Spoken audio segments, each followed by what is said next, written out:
იმიტომ რომ სალომე ზურაბიშვილმა თავად თქვა, რომ მე ვარ ერთ-ერთი ლეგიტიმური პრეზიდენტი და ვინც არ უნდა აირჩიონ აწიო საქართველოს ისტორიაო, მხოლოდ და მხოლოდ საჩემოდ შეიძლება შეიცვალოს და სულ მუდამ მე უნდა ვიყო, როგორც ავტორიტარულ ქვეყნებშია, ფაქტიურად ეს გამოვიდა და ძალიან საინტერესო იქნება მის მიერ სკამის ჩაბღაუჭების მომენტი.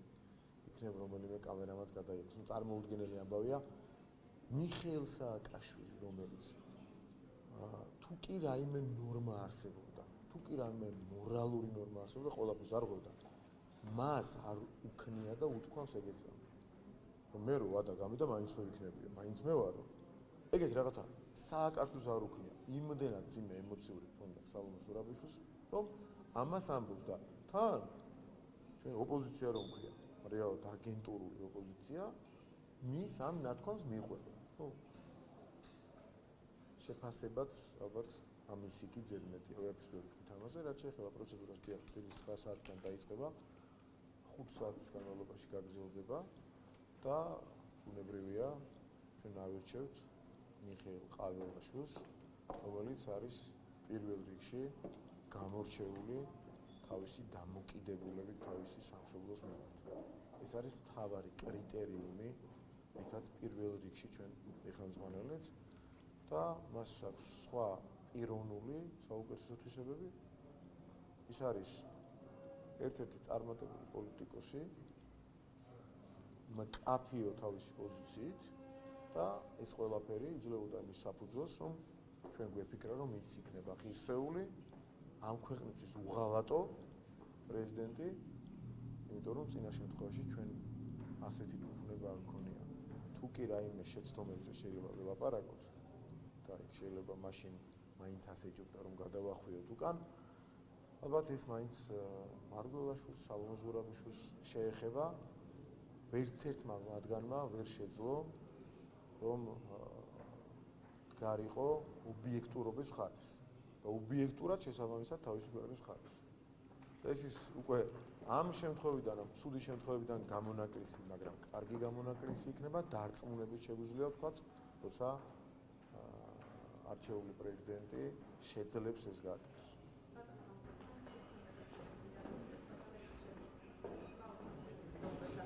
სანქციები ამ საკითხებში თქვენი შეფასება როგორია და პირადად თქვენი რეგულარული შეფასება და ასევე ამ შემდეგ პირადად მე არანაირი შეტყობინება არ წირა შემთხვევაში არც ამ შემთხვევაში არ მიმიღია, გაგვიმხილონ ვის ასანქცირებენ. ეს არის კუდის მოქნევა დამარცხებული მთავრობისა ამერიკის შეერთებულ შტატებში.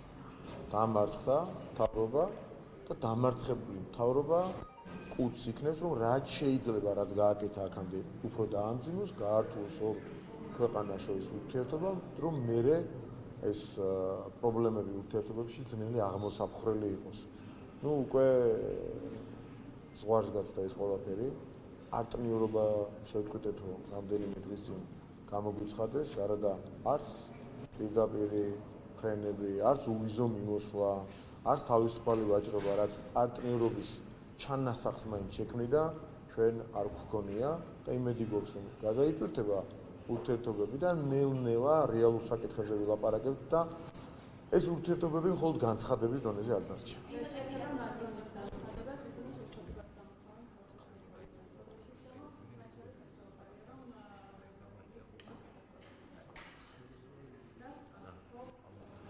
მე მგონია, რომ ოპოზიციამ კაცად უნდა გააკრიტიკოს ეს განცხადება, რადგან მთავრობა ახსენებს. ესენი ხო დაძდებენ ასეთ გამონათქვამს, რადგან მთავრობის მეთაური ახსენებს, რომ გააკრიტიკეს, ჩემი აზრით, ხა ბატონის უნდა დააბულინგოს ოპოზიციამ, ეს ხუმრობით რა თქმა უნდა, ისინი გახსოვთ, რომ ჰერჩინსკის აბულინგებდნენ იმის გამო, რომ საგარეო საქმეთა მინისტრს შეხვდა და ხელი ჩამოართვა. ჰელსინკის კომისიამ ამერიკის შეერთებულ შტატებში წარმოიდგინა გააკრიტიკა ბაიდენის ადმინისტრაცია იმის გამო, რომ კი გააკრიტიკა საქართველოს ხელისუფლება, მაგრამ მან როგორც ხელისუფლება ასე გააკრიტიკა და ამით ლეგიტიმაცია მისცა საქართველოს არჩეულ ხელისუფლებას და ასე შემდეგ და ასე შემდეგ. პრობლემა ის რა არის? ჩვენ დღის წესრიგს გვიქმნიან არა რაიმე ქმედებების რეალურად, არამედ განცხადებების დონეზე. მთელი დღე დავსდევთ, ვინ რა განცხადებას გააკეთებს. იქით მაკრონი რაღაცას იტყვის, იქით დამარცხებული ხელისუფლება ამერიკის შეერთებული შტატებისა იქით რასაც ჩამოვამერე და იქნება 2000 კაცამდე მაინც შევკრიბოთ და იმასაც ვეკრებიან რომ ხალბატონ რასას პატივი დავხდეთ და აი ამ განცხადებების მორევში ვტრიალებ და სინამდვილეში შეგვეყანა წინ დამოუკიდებლობის ხარისხი იუმჯობესებს ეკონომიკას ავითარებს ორნიშნა ეკონომიკური ზრდა გვაქვს და პარტნიორებს, მეგობრებს და ყველას გარე აქტორებს ელაპარაკება ღირსეულად თავისი ეროვნული და სახელმწიფო ინტერესების შესახებ.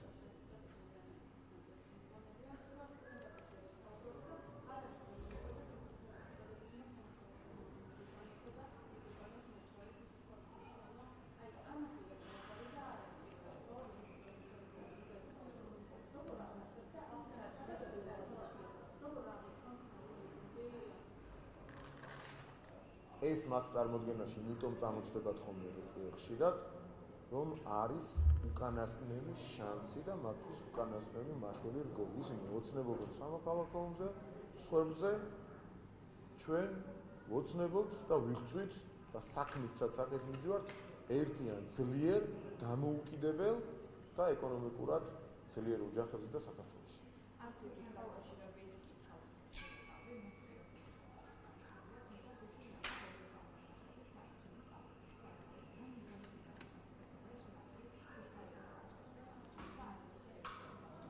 კიდევ ერთი მაშველი რგოლი, ქალბატონი რასა და სხვა ევროპარლამენტარები, რომლებიც გამოირჩევიან სააკაშვილის და ავტორიტარული რეჟიმის შემოქმედების მხარდაჭერით, მათ აქებენ და იმათ, ვინც დემოკრატია შექმნა ამ ქვეყანაში და ადამიანის უფლებებს იცავს, მათ ლანძღავენ. ეს არის მათი რეალური სახე და დღეს შალვა პაპუაშვილმა თქვა, საბჭოთა განმონაშთები არ არის გადაჭარბებული, მსგავსი მინიშნება ქონდა შალვასაც და ვეთანხმები აბსოლუტურად გორბაჩოვის თანამოაზრეები თავის დროზე, პერესტროიკის თანამონაწილეები და მართლა რა გაამწარათ ესე პოსტსაბჭოთა ამ ქვეყნების წარმომადგენლები, რომ განსაკუთრებულად უტევენ ამ ქვეყანას. იქნება თქვენ ცნობიერში ადაილი კამათში, მე ხალხზე ავლაპარაკებ, კონკრეტულ პოლიტიკოსებზე ვლაპარაკებ, მაშინ თქვენ მაგას სპეკულირება რომ არ შეძლოს, გაგვიმხილოთ გადაიგდეთ ასეთი მათში, რომ ასე არიან გამწარებულები და უტევენ ამ ქვეყანას და მის არჩეულ ხელისუფლებას. ეს კითხვა არსებობს, თორემ მათ რომ ვერაფერი უშველით, ეხლა და მათ ხელდასმულებს ამ ქვეყანაში, მათაც რომ ვერაფერი უშველით და მათ შორის ვერც მუხტს აწევენ თავიანთი ჩამოსვლებით, გულწრფელად გეუბნებით, რომ ბევრი მომისმენია, როგორ აღიზიანებს ეს პირიქით ხალხს, რომ ჩვენ ქვეყანას მივხედავთ. და თუ პრეტენზიები გვექნება, ჩვენ ქვეყანაში ვინმესთან ეს ხელისუფლება იქნება თუ ოპოზიციის წარმომადგენელი, ქართველები ამას გავარჩევთ არჩევნებით და მის გარეშე. მაგრამ ვიღაცების გარედან თითის ქნევებს საქართველოს და ქართული ხალხი არ ეზოს გაექვემდებარება. სადაც არ არის სიმართლე, იქ საბოლოოდ ვერც მუხტი შეინარჩუნებს ძალას და ვერც რეალური პროტესტი, რადგან არ არის, ვერც ეს პროტესტი გავა ბოლოში. იმიტომ რომ აქ თავარი ამბავი რა არის. რაც არ უნდა მოიფიქრონ, რაც არ უნდა ისპეკულირონ, სიმართლე არის ჩვენს ხარეს. ეხლა რა შვებიან, იცით, აი მაგალითს გეტყვით ერთ და ამით ამ კითხვაზე დავამთავრებთ, ხო? აქვეყნებენ, აი მასიურად აქვეყნებენ დაზიანებული ადამიანების ფოტოებს. და არ ამბობენ იმას, რომ ეს ადამიანები ძირითადი შემადგენლობა შემთხვევით უნდა მოხდა ესეც სამწუხაროა, მაგრამ ძირითადი მათი ნაწილი არიან პოლიციაზე მოძალადეები და შემდეგ დაზიანებულები ამ ხელჩართულ ორთაბრძოლაში. ძალიან ცუდი სანახავია მართლა ძალადობის ნებისმიერი ფაქტი და ზოგ შემთხვევაში ერთი და მეორე მხრიდან ამორალურად და ამაზრიანათაც კი მე პირადადაც ჩვენმა თანაგუნდელებმა მივიჩნიეთ. და ისე ვთქვით არ მოურიგდებათ ამას, მაგრამ სამხრივართ არ დაგვიგია მხოლოდ პოლიციელზე ძალადობა. მეორე მხრიდან ეს არ გვიწევს. ისინი გმობენ მარტო ერთი მხრივ რაღაცას. და მეორე მხრივ თვითონ პოლიციელი საერთოდ არ არის ადამიანი. ეხლა რა უნდა ვქნა, ჩვენს დავგვეჭდოთ ალბათ უნდა დაზიანებული პოლიციელების სხეულების სახეები, თან ეს პოლიციელები ერიდებიან, ხო? არ უნდა თანმოყარების ამბავიც არის ეს. დასახიჭრებული სახეების ჩვენება, ვიღაცას არ ეთაკილება, ვიღაცას ცოტაერიდება ამ ყველაფრის. და მორიდებით უნდა ისარგებლო 150 პოლიციელის დასახიჭრებული სახე და სხეულები. რა ვქნათ ეხლა ცალ-ცალკე ჩამოვატაროთ და ფოტოები დავგვეჭდოთ, ამით შევეჯიბროთ ერთმანეთს, რო აბევრებენ რაღაცებს, მაგრამ ის ყველას ავიწყდება სინამდვილეში, რომ არც ერთი დღე, არც ერთი წუთი არ ყოფილა, როცა პოლიციას ემოქმედა შეტევის, ანუ მასზე თავდასხმის გარშემო. იმ დღეს აქ იდგნენ ნაცმოძრაობის ტელევიზიის წარმომადგენლები და კითხვა დაუსვა. რომელიმე დღე დამისახელეთ, როცა პოლიცია ესე მშვიდობიანი მომიტინგეები იყვნენ და გადავიდა შეტევაზე. და დამისახელეს ერთი დილის 6 საათზე ვიღაცას გაეკითხნენ. ანუ მანამდე ის ვიღაცა 4 საათი დედას რო აგინებდა, ქვებს ესროდა, სურვილით რაღაც ნივთებს ესროდა, პიროტექნიკა სახეში ესროდა და მერე თურმე დადგა, გაიცია, რომ დაიღალა ეყოლა. დადგა მერე და რატო გაეკითხნენ, რატო დააკავეს და დაკავეს რაღაც წინააღმდეგობა გაუწია, იქ რაღაც ძალადობასაც ჰქონდა ადგილი. როგორ შეიძლება ეს მშვიდობიანი ის თუ 4 საათი კი ცემს ადამიანი შენ, მაგრამ მერე თუ მშვიდობიანად დადგა, რაღაც ერჩი იმ ადამიანს. ანუ ეს დამოკიდებულება აქვს, ანუ კიდევ უფრო ღმრად რო შევედით ამ თემაში, ვიღაც გაურკვეველია. თქვენ მე მცემთ, მაგინებთ, მიგტყავთ, სახეში პიროტექნიკას მესვით და მერე გადმოვედი შეტევაზე, თქვენ დაზიანდით, თქვენი ფოტო გამოაკრეს და მე არაფერი, მე მოძალადე ვარ თუნდაც ამ დროს. ეს რანაირი ამბავია, კაცო, ერთი ადამიანი მეორეს რო დაარტყავს და ის ხელშეუბრუნებს, ხელისშებრუნების შედეგი როა, მარტო პრობლემა და მანამდე რო ეს პირველი თავს დაესხა. ეს რანაირი ლოგიკა საიდან მოიტანეს? მშვიდობიანი ქვია ამ მომიტინგეებს, შეგვაქვს მშვიდობიანს, ვინ ეძახდა რაღაცა ელემენტარულ შეურაცხყოფას რომ მიაყენებდა საქართველოში, ამ დროს მშვიდობიანად არ იფლებოდა ხოლმე. და ახლა იმას ესვრიან მოლოტოვის კოქტეილს, მაინც მშვიდობიანს რაც გვაჩვევენ, ხვდებით? იმიტომ გვაჩვევენ, რომ ამით ოდესღაც იქნება რევოლუცია მოახდინოს. არ უნდა შევიჩიოთ. ეს ხურს არ უნდა შევაჩვევთ. მოლოტოვის კოქტეილის როლა და სახეში პიროტექნიკის როლა მშვიდობიანიაო, ახლა გათავხედნეთ, რომ აკამდე ვერ იზარდნენ. პირველი მცდელობა იყო წინა გაზაფხულზე და ამ გაზაფხულზე ზუსტად არ მახსოვს და მე ლაზარე გამოაცხადეს გმირად. მოლოტოვის სროლელი გმირად გამოაცხადეს სალომე ზურაბიშვილმა შეიწყალა საერთოდ. ასეთი ხალხი გმირად თუ გამოცხადდა და მართლა საზოგადოება მიიღო, რა თქმა უნდა, არ მიიღოს.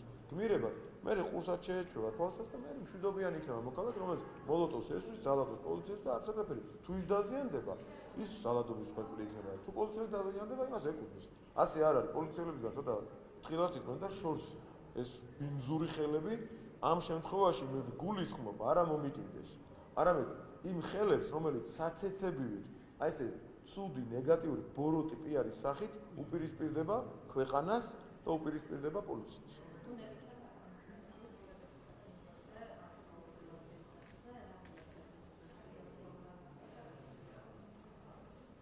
ჩვენ პრობლემა მაგათაც ნიღბიანების მიერ ჩადენილი ქმედებებისა, ნახეთ, არა მხოლოდ პოლიციელებს, ამის შემდეგ ვიხილეთ ასევე ჟურნალისტის მიმართ.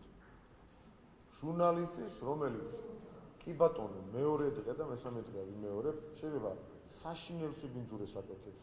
შეიძლება იტყუება დღე და ღამე, პირადადაც აქვს დამოწილი. რეალ ტივის თანამშრომელიც იყო და მჭხიბავებზეც აკეთებდა თავის დროს და ახლაც არ აკეთებს მსგავს მჭხიბავებას, მაგრამ მასზე თავდასხმა და ნებისმიერ ადამიანის თავდასხმა, ვინც არ უნდა იყოს, არ აქვს მნიშვნელობა, არის ასევე ამორალური და შეიძლება უარესად ამორალური და ვიღაცა თუ გამართლებას ამაში ეძებს, რომ ის თავად არის ამორალური და ამორალურ ადამიანზე თავდასხმა მორალური გონია ვიღაცას, ცდება სასტიკად. ნებისმიერ ადამიანის თავდასხმა და ამ თავდასხმის მომენტში არის ამორალური და ამ თავდასხმის მომენტში არ არის გასარჩევი, ის როგორი ადამიანია, რას კადრულობს და რას აკეთებს. თავდასხმა ფიზიკურ ძალათან საშინელი ფორმით რაც ჩვენ და ამაზრზემი ფორმით ქალზე თავდასხმა რაც ვნახეთ, არის ყოვლად მიუღებელი.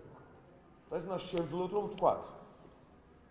მაგრამ, როდესაც დღეს აგერ გამოძიება, ვერამდენი დღეა მიმდინარეობს, იბარებენ სახელებულ ადამიანებს იბარებენ, რაღაც განცხადებაც გაავრცელეს ინიციალები თუ მის გარეშე აღარ მახსოვს, ხო? გაავრცელეს განცხადება.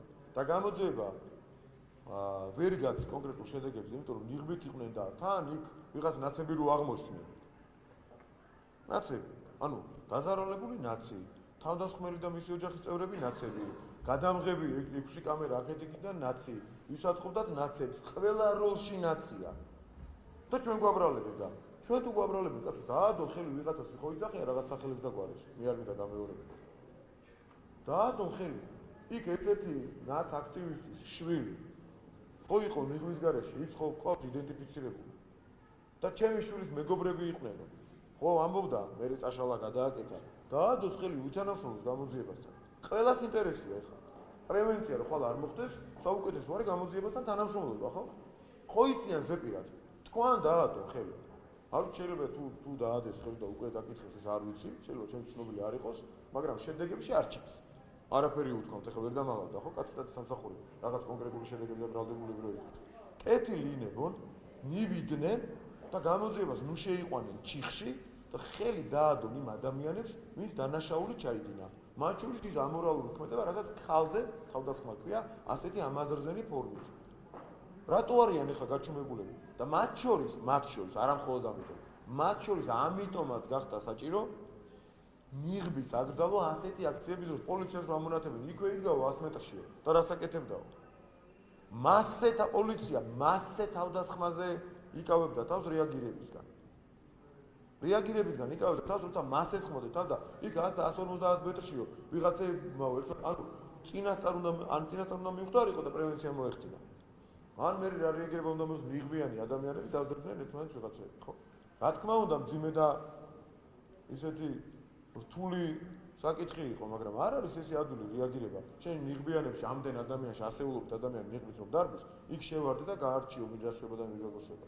დაიბნე კი ბატონო, ალბათ სავარაუდოდ.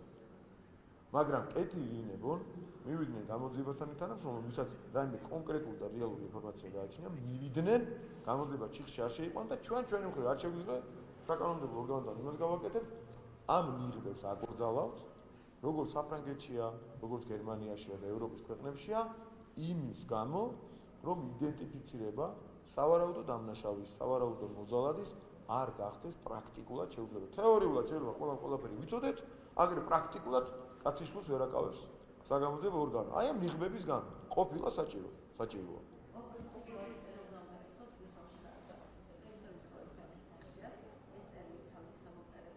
ახალია გითხრა? პირველი თვითონ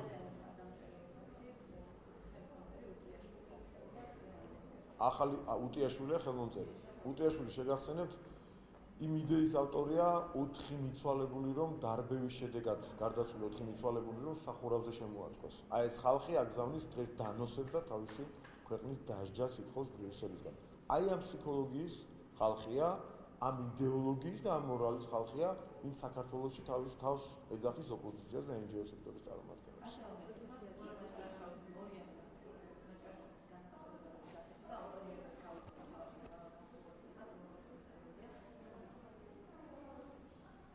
ხო, ეხლა მთლად დიდი კმაყოფილება შეიძლება არ გამოთქვა ამ ფაქტის გამო, მაგრამ მათ აქვთ ესეთი წარმოდგენა, რომ ბევრი გვილაპარაკია მასთან დაკავშირებით. და მათ აქვთ ასეთი წარმოდგენა, რომ უნდა დაანახონ საზოგადოებაზე რეალური ოპონირება რა შემდგომარეობს. პრინციპში ჩვენ სულ ვიძახდით, რომ თავის მოგონილ თემაზე ბრაზდება დღეს ოპოზიცია. მოიგონებს რაღაცა საბაკა, კალბასი, ჩელიაბინსკი და რაღაცებს ასე ლაპარაკობენ. და ამაზე ბრაზდებიან, საბაკა ძაღლია ეძახიან, დოგ მინიმუმ და ამაზე ბრაზდებიან და თავს იბრაზებენ და მე სხვებსაც აბრაზებენ და მართლა დაავადმყოფებს ადამიანებს. მე ყოველდღიური მაგალითებით შემიძლია გითხრათ, რომ ადამიანები თავისი ამ ბინძური და ჰაერიდან მოტანილი პროპაგანდით, ოღონდ პროპაგანდით, რომელსაც ქვეყნის გარედანაც მძლავრად უწყობენ დიდი ძალები, ხელს ადამიანები დაავადმყოფეს.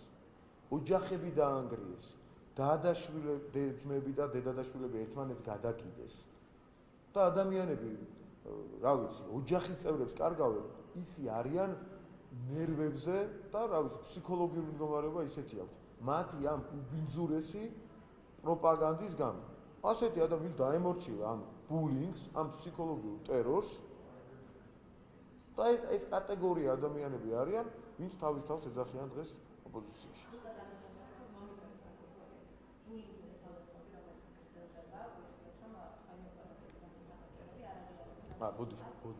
ბოდიში გიხდით, გადავუხვიე და დავამთავრებ.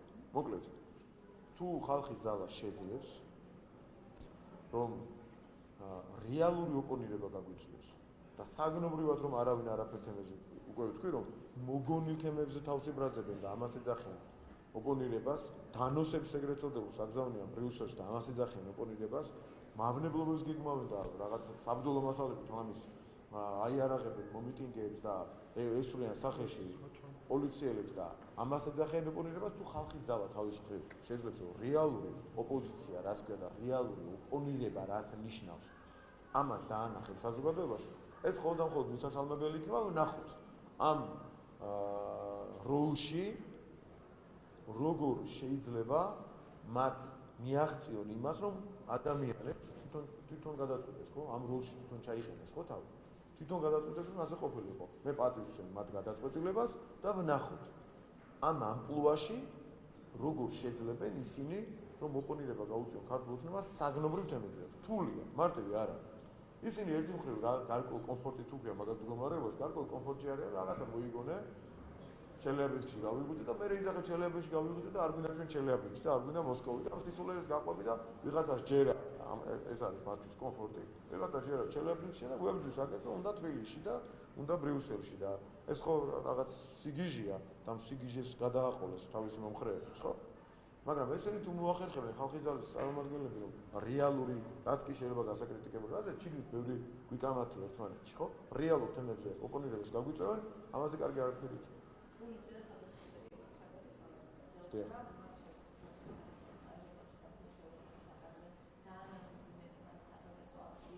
კიდევ იმეთან.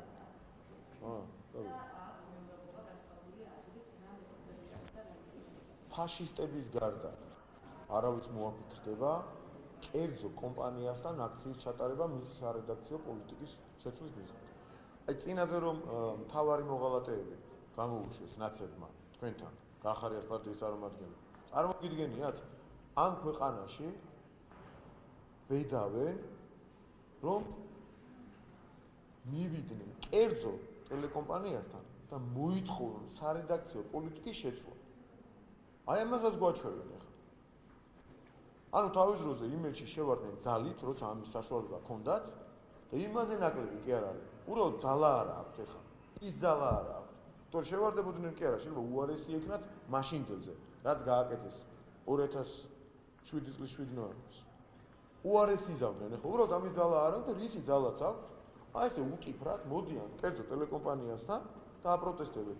ხვდებიან კერძო ტელეკომპანიის წარმომადგენლებს და მისი აზრის გამო, მისი დამოკიდებულების გამო და გამოხატვის თავისუფლებას ლაპარაკობენ ნაკლებად და ადამიანთან მისი პოზიციის გამო მიდიან და იმასაც აბულ ფაშიზმია, აბულინგები და ეს არის ფაშიზმი, ფაშიზმის თანამედროვე გამოხატულება, რომელმაც საქართველოში გაშალა მათში ხვდები, მაგრამ საბედნიეროდ შედეგებზე ვერ გადიან. ისევე როგორც ლენინის, ჰიტლერის და მიხეილ სააკაშვილის გარდა არავის მოფიქრებია რომ ბავშვებისთვის მოეწოდებინათ და სალომე ზურაბაშვილს მოაფიქრდა შემდეგ პროტესტში ჩართვა ბავშვებისთვის.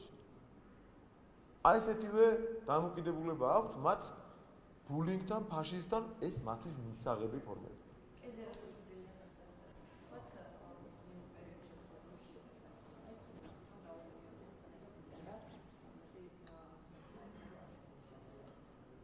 თქვენ თუ აკვირდებით მე მომდის ინფორმაციები სამწუხაროდ ვერ ვასწრებ რომ ეს ტელევიზორს უყურო და აქედან მივიღო ინფორმაციები, როგორც ჩემთვის ცნობილია, ნაცმოძრაობის არც ამ თემისთვის საერთოდ არ მიუწევია ყურადღება ამ დროს, მაშინ როდესაც ჩვენი გმირები, სამხედროები, პოლიციელები ცხინვალის რეგიონში 2008 წლის რუსეთ-საქართველოს ომში იღუპებოდნენ, ესენი თურმე ნაცები და მათი ლიდერები ბიუჯეტიდან მოპარული ფულით ყიდულობდნენ ბრილიანტებს და აგროვებდნენ ქონებას. და შემდეგ შეშინებულები თან ამავდროულად წითელხიდზე გარბოდნენ. ქონებას აგროვებდნენ და გარბოდნენ. ეს არის მათი სახე. ამ სკანდალიდან ეხა როგორ უნდა დაიძრუნონ თავი და რა პასუხს გაძლევენ ძალიან მაინტერესებს, მაგრამ სავარაუდოდ თავს აარიდებენ, იმიტომ რომ ასეთი სიბინძურე ალბათ წარმოუდგენელი იყო მათთვისაც კი. მათ რიგებშიც აღმოჩნდებიან ადამიანები, ეხა უბრალოდ ამას არ გამოხატავენ ალბათ ხომ, მაგრამ მათ რიგებშიც კი შეიძლება აღმოჩნდნენ ადამიანები, რომელიც ამას შეიძლება ვერ წარმოიდგინოთ.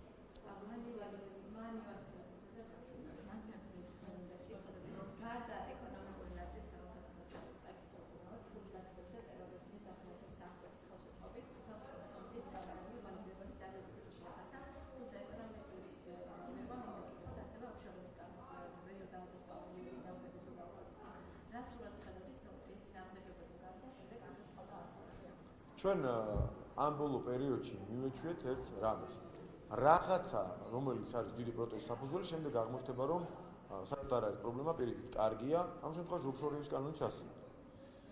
ესე იგი, წინა შემთხვევაში ერთ-ერთი მათი გასაპროტესტებელი თემა არის და იყო ის, რომ ოფშორების კანონი არის კატასტროფა. ვეტო დაადო სალომემ რაღაც ბიძინა ივანიშვილის ოფშორ რაღაც სისულელებს ლაპარაკობდა. და ამ დროს თურმე კარგია. ერთ-ერთმა ამ სფეროში ყველაზე ავტორიტეტულმა ორგანიზაციამ სოფლიოში, თქვა რომ ეს არის კარგი. დადებითი შეფასებაც სხვა ზოგად კრიტერიუმებთან დაკავშირებით ეკონომიკური მიმართულებით და გუშინ ჩვენთან ამბობდნენ რომ როგორც ვთქვათ ეუთოდირი ვენეციის კომისია ეკონომიკის მიმართულებით მანივალის დასკვნები ასე მიიჩნევა თანამედროვე ცივილიზებულ სამყაროში. ანუ ყველა ობიექტური კრიტერიუმით შემფასებული ორგანიზაცია თუ პოლიტიკური ინტერესი არ არის ჩადებული ამ ყველაფერში აფასებს საქართველოს მოქმედების ყველა მიმართულებით პოზიტიურად, მერე ჩამოვა რასა და გვეტყვის რომ ჩვენ ვართ საშინელი ქვეყანა. აი ეს არის განსხვავება. ანუ ცივილიზებულ სამყაროში რომ რაღაც მიჩნეულია დოგმამდე დასულად, აი მაგალითად ის რომ ეუთოს სადამკვირვებლო მისია აფასებს რამდენად ლეგიტიმურად ჩატარდა ქვეყანაში არჩევნები. შემდეგ ლილუაშვილი, გახარიას ლილუაშვილი უთქვას რომ ვინ ეკითხებაო ამასო, ეუთოს ვინ ეკითხებაო და ჩვენი ოპოზიციისთვის ლილუაშვილი და გახარია უფრო მეტი ავტორიტეტია და მათი პატრონებისთვის, ვიდრე ეუთოს დასკვნა და სადამკვირვებლო მისია. მერე გააკეთებინებენ ზეწოლა იქნება საშინელი ვიღაცას და გააკეთებინებენ ეს ეუთოს წარმომადგენელი საერთოდ არ წარმოგვადგენს ჩვენ. ვისაც კარგი წარმოსდება. აი ასეთი უთანასწორო ბრძოლის მოწმეები ვართ, ოღონდ საბედნიეროდ ამ უთანასწორო ბრძოლაში ვიმარჯვებთ ყველა ჯერზე. იმიტომ რომ ძალიან მართლები ვართ ხა. შეიძლება ისეთი მაგარიც არ იყოს რომელიმე პოლიტიკოსი ან პოლიტიკური ჯგუფი, რომ სიმართლის გარეშე ამ შედეგებს მიაღწიოს. ჩვენი მთავარი ძალა გასაგებია რომ რაღაცა მათი ტოპ-ტვინების დიდი ღვაწლის მიუხედავად ჭყალებს რა თქმა უნდა ჩვენთან არიან ადამიანები და განსაკუთრებით მათ შორის დაუშვათ ბიძინა ივანიშვილი, რომელიც ამ პოლიტიკურ საჭადრაკო დაფაზე ძალიან სერიოზულად მიდის წინ ყველა შემთხვევაში. და ირაკლი კობახიძის დასვებით აი ამ პოლიტიკურ სულებს ჩვენ ყველანი ერთად ვახერხებთ რომ მაღალ პროფესიულ დონეზე შევასრულოთ. მაგრამ მართლები რომ ავიყოთ, რაც არ უნდა გათვალო, ხალხი თუ არ დაგიდგა და ქართველი ხალხის სიბრძნე ამ ყველაფერს თუ არ მოგეხმარა, ვერაფერს ვერ იზამ, გამორიცხულია. და ეს არის თავარი. და ამ დროს დამოუკიდებელი ყველაზე რეიტინგული ორგანიზაციები აქვეყნებენ დასკვნებს ყველა ჯერზე, რომელიც ამ სიმართლის გატანას გვეხმარა.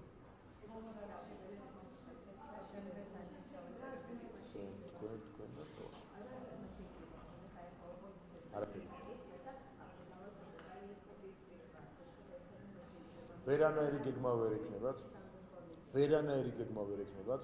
ისინი ხშირად ახსენებენ გეგმას. ახსენებენ სიტყვა წამებასაც კი. წარმოიდგინეთ, წამებასაც ახსენებენ სიტყვას და კრიზისი ამ ბოლო დროს თუ დააკვირდებით რამდენად გარე აქტორები და შიდა ჯაშუშები რამდენად ერთ და იგივე ტერმინებს იყენებენ ხოლმე.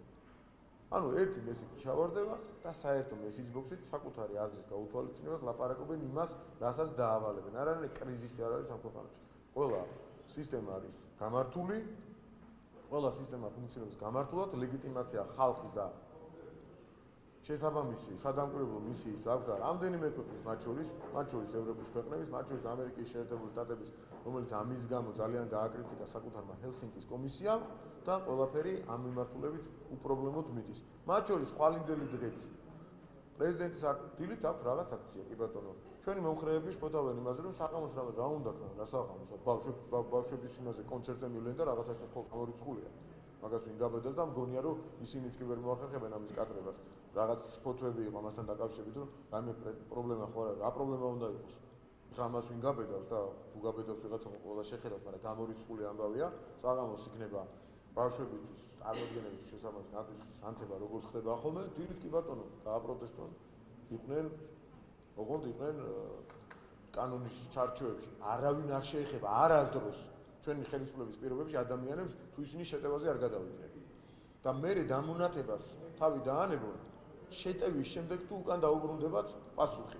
ეს პასუხი არის ლეგიტიმური, ეს დავიმახსოვროთ ყველა.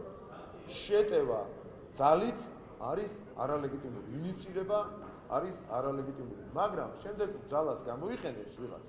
ეს არის ლეგიტიმური, არალეგიტიმურია, მე წაქცეულ კაცს რო თავზე დაახტები. ეს გასაგებია, პოლიციელი კი რა ვინც გინდა იყავი. მაგრამ საპასუხო რეაქცია ყველა შემთხვევაში არის ლეგიტიმური. მარტივი კანონზომიერება და ჭეშმარიტება, მარტივი ამ შემთხვევაში.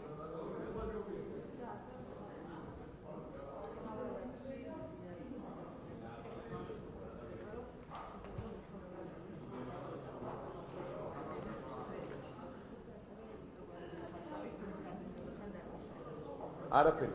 ტელევიზიებში ხდება ერთი რამე, ნაცნობრაობის ტელევიზიებში ხდება ის, რომ მათი პატრონები არიან უკმაყოფილოები რევოლუციისთვის, არ გამოადგათ ეს ტელევიზიები როგორც იარაღი და ახლა გადაყრეა ჟურნალისტებს მოიშორებენ, იმიტომ რომ მათთვის ისინი არიან მხოლოდ იარაღი, ინსტრუმენტი, რომ რევოლუცია მოხდეს. რევოლუცია ვერ მოაწყეს, მუხტი ამ შემთხვევაში ჩაქრას იმართეს, კვლავ არ არის მათ მხარეს და პულიც ვერ გააქვს და ვინაიდან ამ ტელევიზიებმა ვერ შეძლეს რევოლუციური მუხტის აგორება, შესაბამისად ამისა ისინი უკვე გამოუყენებლები არიან მათი პატრონებისათვის. და ისინი თავს იმშვიდებენ ახლა ერთი აბრალებს, ორი მხარეა შეიძლება. ერთიც ბიძინა ივანიშვილს და ქართულ ოცნებას აბრალებს, მეორეც ბიძინა ივანიშვილს ქართულ ოცნებას აბრალებს. ანუ ნაცი როგორც ჟურნალისტის ცემის შემთხვევაში იყო. ერთ მხარეს ვინც აღმოჩნდა, ვინც გაირკვა, რომ შეიძლებოდა პოტენციურად სავარაუდო ასე ვთქვათ, დანაშაული ყოფილიყო ყველას ოჯახის წევრი აღმოჩნდა ნაცი და თავადაც ნაცები აღმოჩნდნენ. დაზარალებულები ნაცები, გადამღებილი ნაცი, ყველა ნაცი იყო და ქართული ოცნების ბრალია. აქაც ერთი ნაცი, მეორე ნაცი ეჭუბება ტელევიზიაზე და დანაშაულები ჩვენ ვართ. რანაირ ლოგიკა საიდან უნდა მოიტანოს, ხომ და იფიქრო რომ ერთი ნაცი, მეორე ნაცი რაღაცებს ეჭუბება ტელევიზია ვერ გაიყვეს და ორივე იძახის ბიძინა ივანიშვილმა და ქართულ ოცნებამ ქნაოდა. რავი, დაუჯერონ ერთმანეთს. და დაგვაბრალოთ კი ბატონო.